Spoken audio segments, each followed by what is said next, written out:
அப்ப நீ யாரு? ஓ நீ அத்தா தெரியாத போச்சு.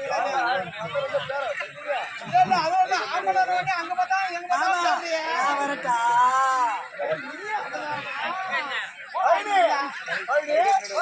என்ன ஒரு குடும்ப கூட்டு அது என்ன ஒரு இந்த பொண்ணுலாம் எங்கதான் வச்சிருக்கீங்க? இதெல்லாம் ஒண்ணு மணப்பட்டி சந்தையில, ஒண்ணு வடலூர் சந்தையில எங்களா போறாங்க